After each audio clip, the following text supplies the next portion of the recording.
Hello everyone, welcome back to the CSC Guy. Today we are diving into the world of classification in machine learning. We will cover the basic concepts, explore naive Bayes and decision trees, discuss classification trees, learn about pruning, and finally look at rule extraction from trees. So let's get started. First, let's talk about the basic concepts of classification. Classification is a supervised learning technique used to predict the category or class of a given data point based on its attributes. The goal is to learn a mapping from input features to output classes using labeled training data.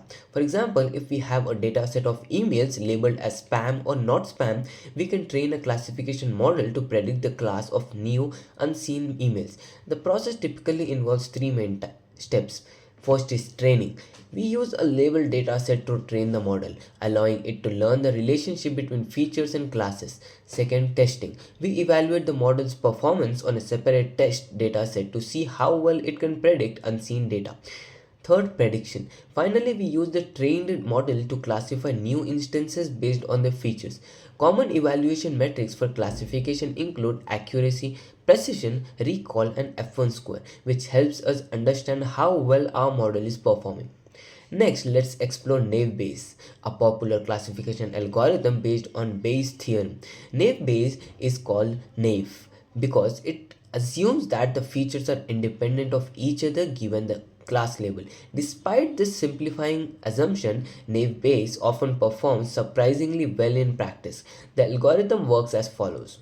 First, calculate prior probabilities. For each class, we calculate the prior probability, which is the proportion of instances belonging to that class in the training data. Second, calculate likelihoods. For each feature, we calculate the likelihood of observing that feature given each class. This is done using the frequency of the feature in the training data.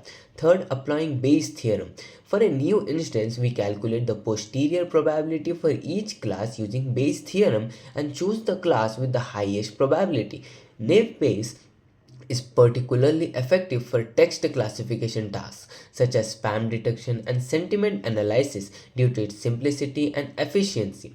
Now let's discuss decision trees, another widely used classification method. A decision tree is a flowchart like structure where each internal node represents a feature, each branch represents a decision rule, and each leaf node represents an outcome or class label. The process of building a decision tree involves first selecting the best feature. We use metrics like Gini impurity or information gain to determine which feature best splits the data at each node. Second, splitting the data. Based on the selected feature, we split the data set into subsets, creating branches for each possible value of the feature. Third, recursion. We repeat this process recursively for each subset until we reach a stopping criterion, such as maximum tree depth or minimum number of samples in a leaf node. Decision trees are easy to interpret and visualize, making them a popular choice for classification tasks. Classification trees. Classification trees are essentially decision trees used specifically for classification tasks. They work by recursively partitioning the feature space into regions that correspond to different classes. The final tree structure allows us to make predictions by following the path from the root to a leaf node based on the feature values of the instance we want to classify. One of the advantages of classification trees is that they can handle both numerical and categorical data, making them versatile for various applications. Next, let's talk about pruning, an important technique used to improve the performance of decision trees.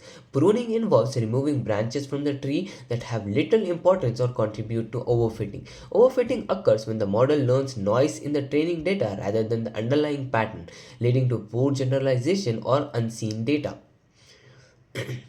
There are two main types of pruning: pre pruning, post pruning.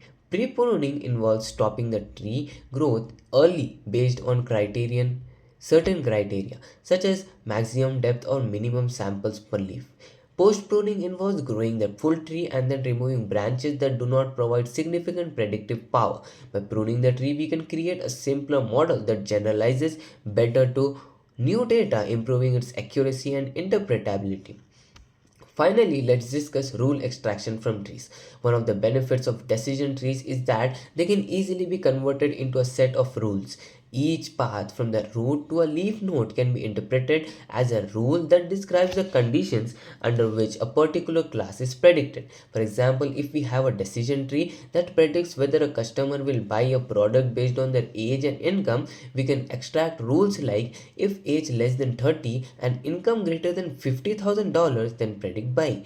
If age greater than or equal to 30 and income less than or equal to $50,000, then predict not buy. These rules are intuitive and can be easily understood by non-experts, making decision trees a valuable tool for decision making processes in various fields. And that concludes our discussion on classification, covering basic concepts, naive Bayes, decision trees, classification trees, pruning, and rule extraction from trees. I hope you found this video informative and engaging.